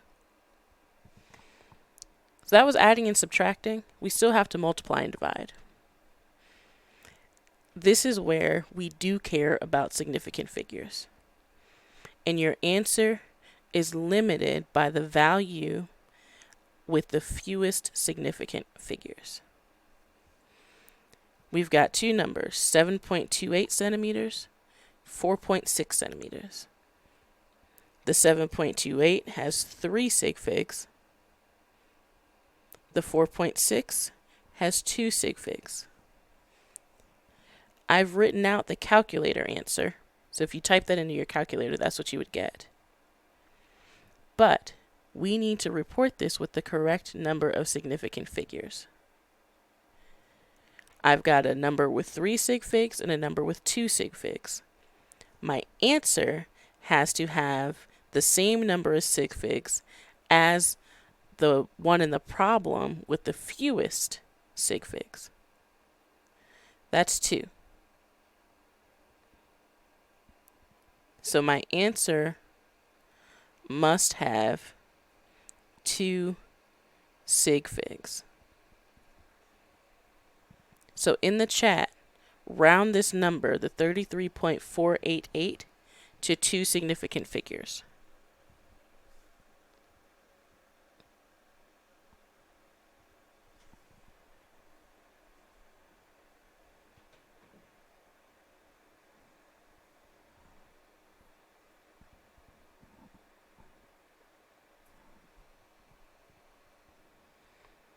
Yep, it looks like we have lost. Yeah, I see. So sometimes that happens for whatever reason. Blackboard just gives up. But it will be restored. You just got to wait it out a second. Sometimes it takes 5 minutes.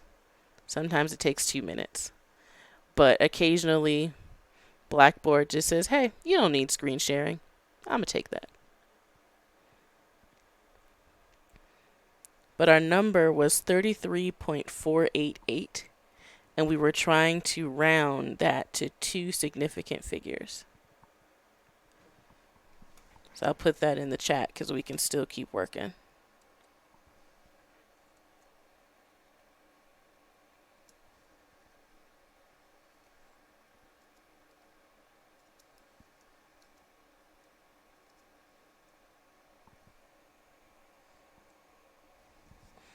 Okay. No, that's not your internet connection.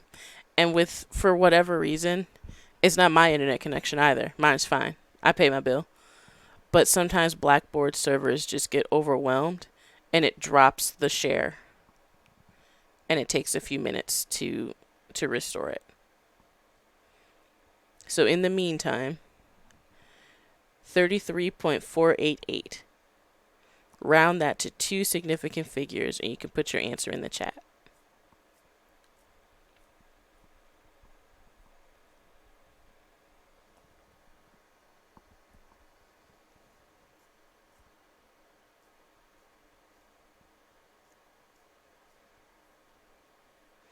Yeah, it's going to be 33.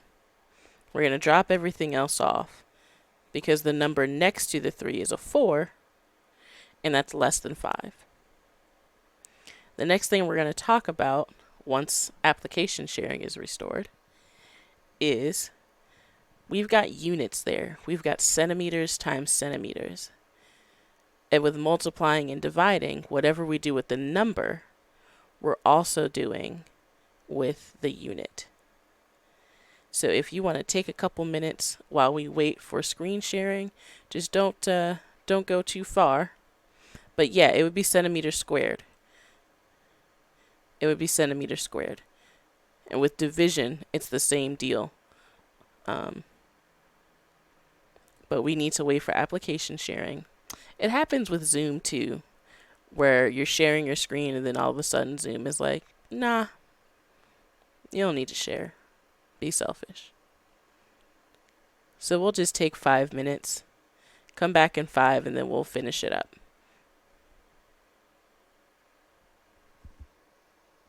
But don't go too far.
So we said in the chat that there are for two significant figures, we would say 33. But we still have to deal with the units. You still can't see it. It says it's being shared. Well, I don't know what's going on, because it says it's being shared.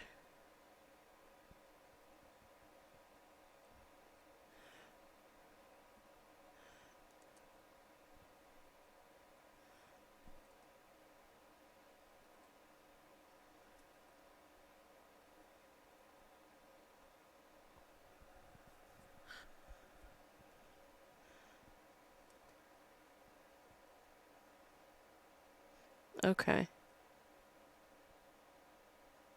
Yeah, no, leaving and coming back isn't going to do anything.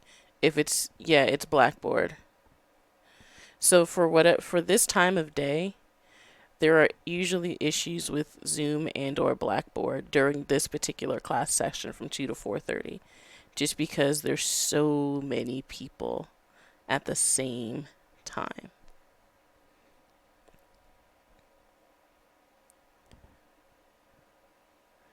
But we will work it out.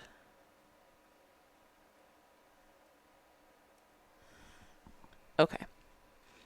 So we kind of talked about it a little bit in the chat, but I want to make sure that it's ironed out.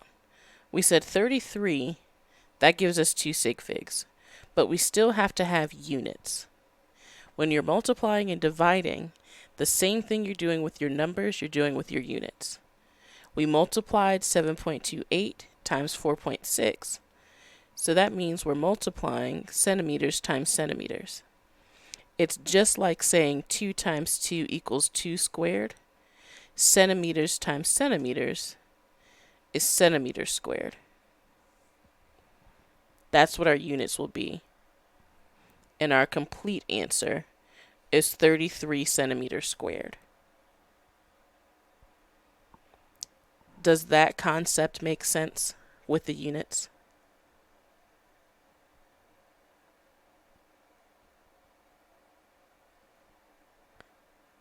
Okay. Now we've got division. Oh, okay. So for the units, the same thing that we did with the numbers, we're doing with the units. So we multiplied our numbers, we're going to multiply our units. Centimeters times centimeters. It's very similar to saying 2 times 2 is 2 squared. Centimeters times centimeters equals centimeters squared. And if you had a third number here, it would be centimeters cubed. So that's the concept there. If we're dividing, then that means that we can cancel some units. We're canceling centimeters over centimeters because we're dividing one by the other. So this number, we actually won't have units, but we still need 2 sig figs here. So our answer would simply be 1.6.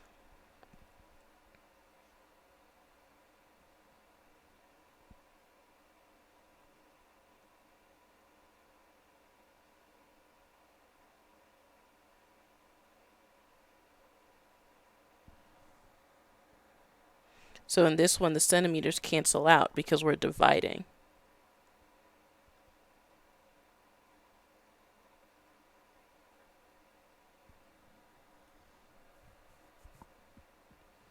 Now I'm going to give you some more practice with the units.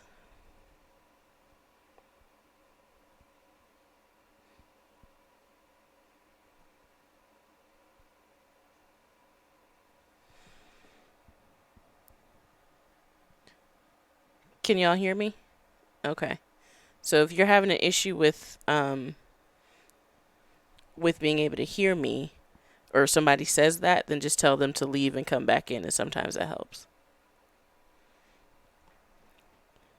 But let's say that I had centimeters times centimeters over seconds. What would my units be here at the end?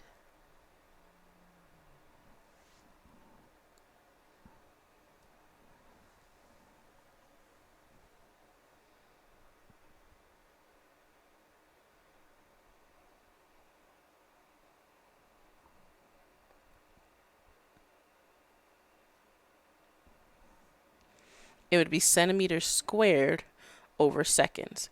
When you're multiplying, you're not canceling anything out. When you're dividing, you might. Okay. Good.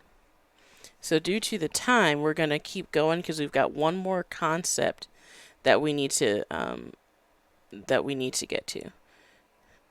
So this next slide just says, if you're doing a problem and you've got multiple operations, say you need to add and multiply, then you just do all of the calculations that you need to do, and then you report your answer with the fewest sig figs. So I'll give you an example of that. Down at the bottom, I've got a math problem for you to do. 4.599 grams divided by 12.7 liters times 25 liters. You need to do all of the math and then report your answer using the number of sig figs with the one that's the fewest.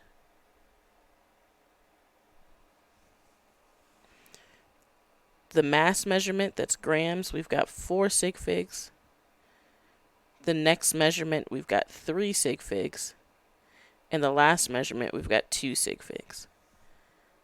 So if we were to do all of this math, how many sig figs should our answer have?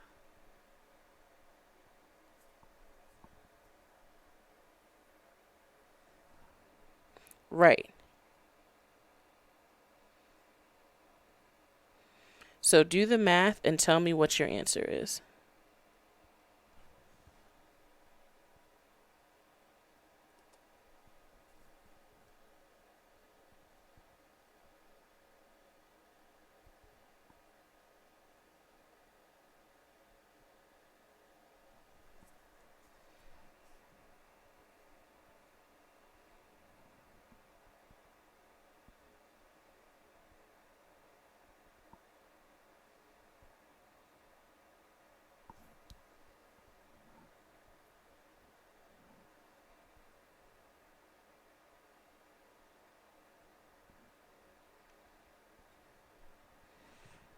If you don't have a calculator, I'll tell you the calculator answer. There's a bunch more digits after that.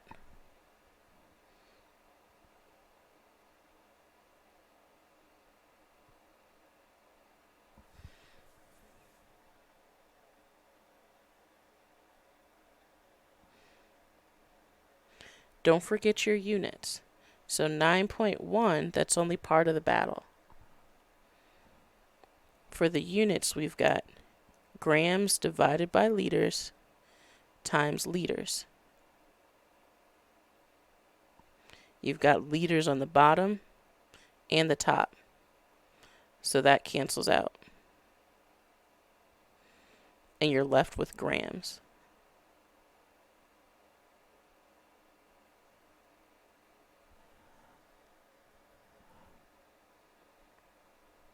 All right, good.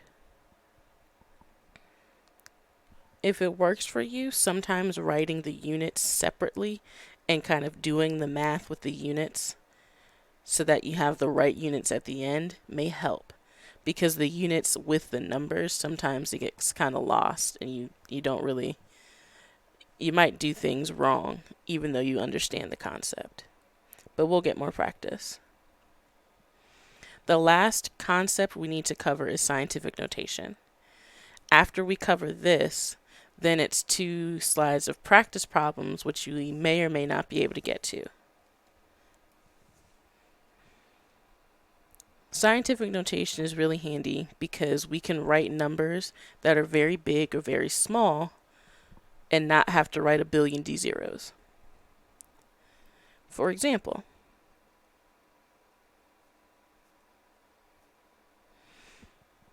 now that's not a super huge number, but this is a number written in scientific notation. 5.79 times 10 to the third.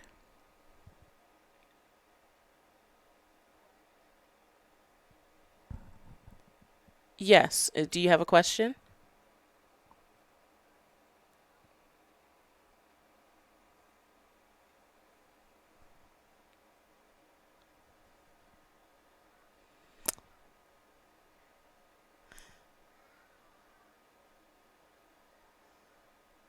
Okay. If you can stay after for just a couple of minutes, I can catch you up. Is that okay? This is a concept that is not connected to the adding and subtracting and stuff that we were doing. So you're not at a loss there.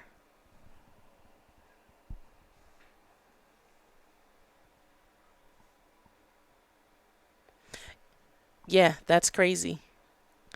Technology. It's great when it works. Sorry. All right. Okay, sounds good. You're welcome.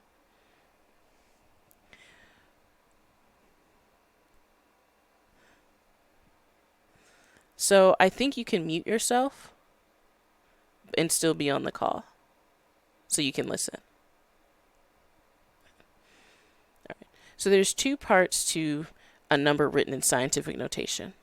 The first part is called the coefficient.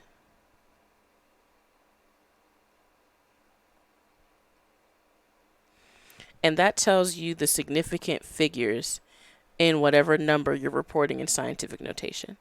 In our example, that's the 5.79. Then you've got the power of 10. In our case, the power of 10 is 3.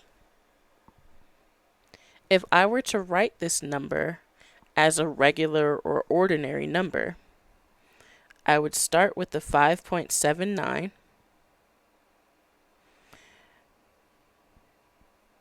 and take my decimal, which is currently between the 5 and the 7, and move it over 1, 2, 3 spaces to the right.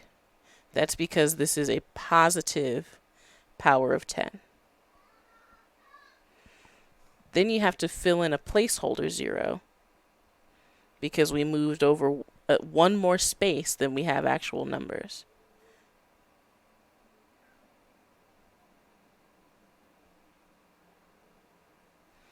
So as an ordinary number, it would be 5,790.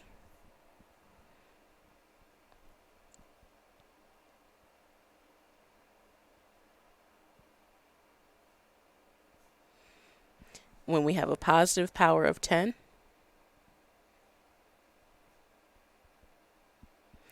move the decimal to the right to form the ordinary number.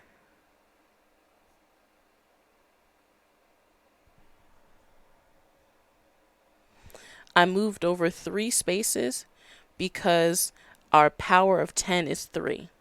If it were 2, I would have moved over 2. So the power of 10 tells you the number of decimal places.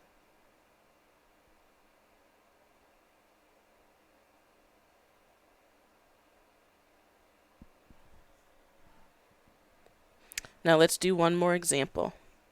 This time we're going to have 5.79 times 10 to the minus 3.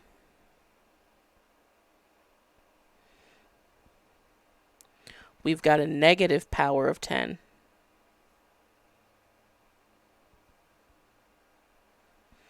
So we're going to move the decimal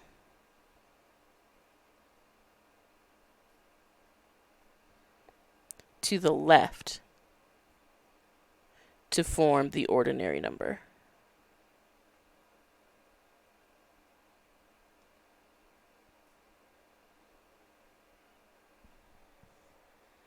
Exactly.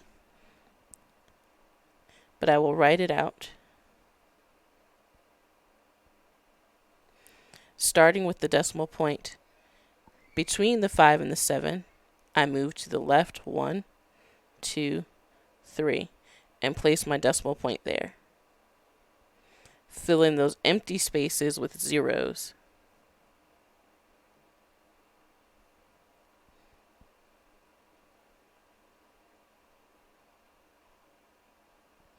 And that's our ordinary number. So that's to go from scientific notation to a regular old decimal number. Does that make sense?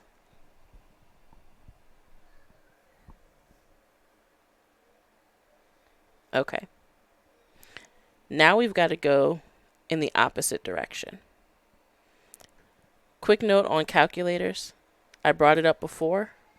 You need to have a scientific calculator so that you can use the exponent key, which is usually EXP, or it might say EE. That E there means exponent. So when you translate it, the E is equal to times 10, and then the plus 8 is the exponent 8. That's just a note on scientific calculators.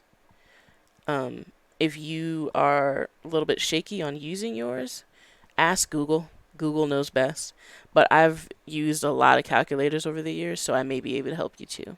But your best bet and your most direct bet is to just look up the calculator that you have. There's probably a video on YouTube on how to use it.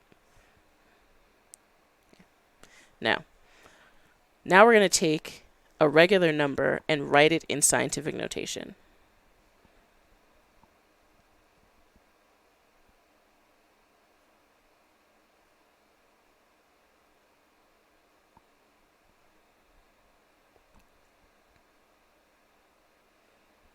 Let's say that we have 3,590,000 seconds. We don't want to write all the zeros. Instead, we want to use scientific notation. Place a decimal after the first non-zero digit in the number, followed by the remaining significant digits. What does that mean? Our significant digits are here, the 3, the 5, and the 9. To write the coefficient, which is what this first step is, you place a decimal after that first non-zero digit, which is the 3, and then the remaining significant digits, the 5 and the 9 in this case, that's what you write there. That's your coefficient.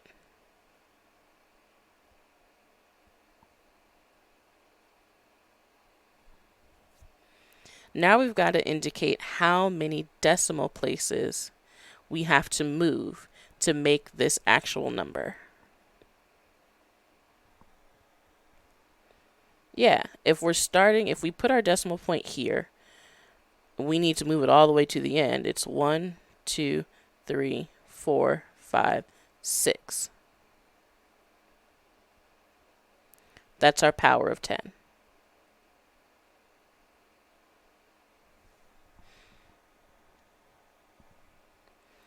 So you can remember it by which direction you move the decimal point.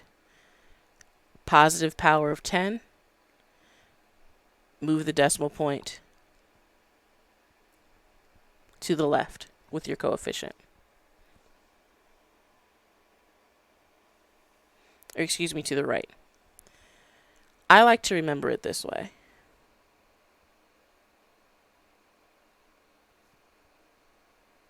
You have a positive power of 10 for ordinary numbers 1 or greater. So if you're trying to write something in scientific notation, if it's at least 1, then you know that your power of 10 is going to be positive. The opposite is true for a number that's less than 1.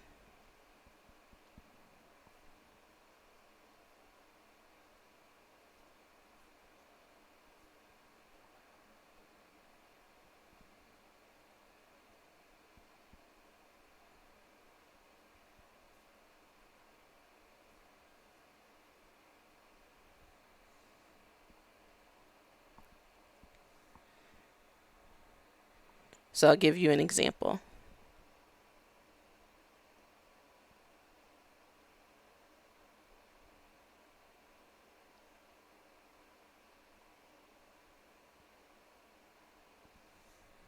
Here's our measurement. What's the coefficient going to be? And if you feel comfortable, you can put the whole thing in, what you would write this number as in scientific notation. But if you still need to do it step by step, you can tell me what the coefficient is first.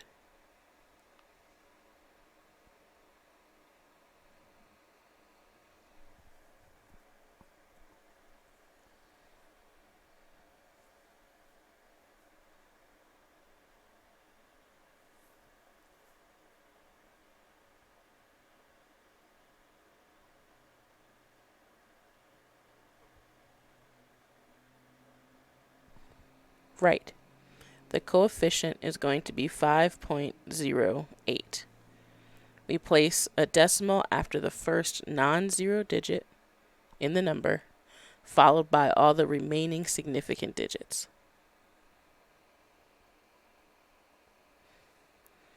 Now we need the power of 10. We need to know how many spaces we moved. So if we placed our decimal point here, and we need to get it all the way back to here, that's 1, 2, 3, 4, 5. But it's negative. It's a negative 5 because our number is smaller than 1.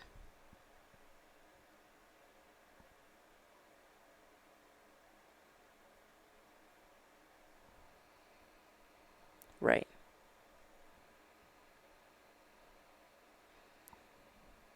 So here's what we're going to do.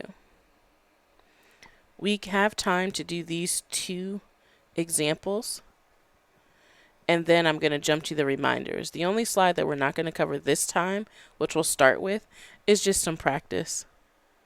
So at the beginning of each chapter, at the beginning of each lesson, I start with a do now to refresh your memory about what we covered the prior week.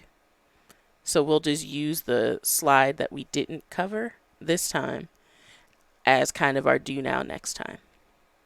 So try these two problems. Don't worry about writing it in the chat.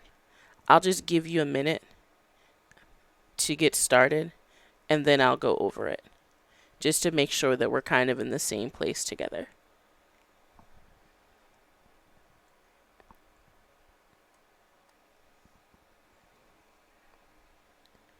I'll get started solving these. So we need to do two things. Figure out how many significant figures there are, and then write the measurement using scientific notation. The first number, we've got 3 significant figures, the 1, the 5, and the 6. Everything else is just a placeholder. To write this in scientific notation, we're going to place the decimal after the 1, followed by the 5, 6. That's all our significant figures. Then we figure out what our power of 10 is. If we're placing a decimal here, we need to get all the way to the end.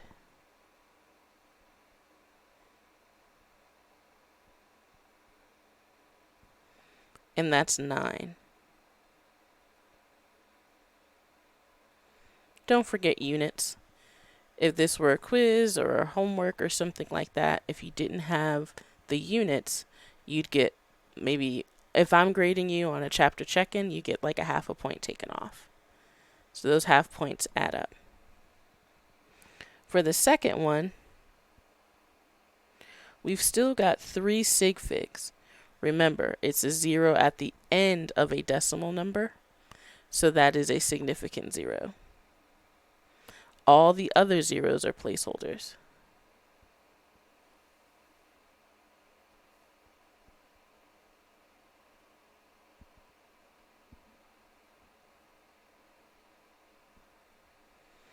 Our coefficient will be 4.70. And it's a number smaller than 1, so the power of 10 is negative, and it's negative 20. It's a big number, a big little number, all right? So minus 20 is going to be the power of 10. This will start with something like this next week, where we practice rounding using scientific notation. But I wanted to quickly get to the reminders. Your first assignments are due Sunday, January 31st by 11:59 p.m. The Introduction to Mastering Chemistry, that assignment is simply helping you familiarize yourself with how to write your answers in Mastering Chemistry. So that's not really anything that you're learning concept-wise, it's just how to use the site. The other assignment is the Prerequisite Science Skills. So make sure that you watch the video, the pre-recorded one, and that you do, some practice there. Make sure that you understand it, and then do the homework. For the homeworks, you get multiple tries, but each time you try, you lose a little bit of credit. Quizzes, you just get one shot. So Sunday, everything is due introducing the introduction to mastering chemistry and prerequisite science skills. You have 2 weeks free, so you should be able to sign up with your access code or sign up without an access code sometime tonight. Chapter 2, we start next week. We're splitting it in over 2 weeks. The first video will be posted this week, along with your first chapter check-in assignment and the syllabus overview quiz, which just makes sure that you look at the syllabus and you're familiar with, the expectations, due dates, that kind of thing. All of that stuff will be posted on Blackboard, and you will get, so the prerequisite science skills, the lecture that I already posted is in course content. Majority of everything that I post is in course content. The only thing you have to go outside for is Mastering Chemistry, which has its own link on the sidebar. If you have any other questions for me, you can ask them now. I will be posting this to YouTube. I'll let you know when I do. That way you can go back and look at the notes. You can, check out the video and get something written down that you missed. All that will be available for you. I have nothing else for you, so you're free to go. Otherwise, you can stay after.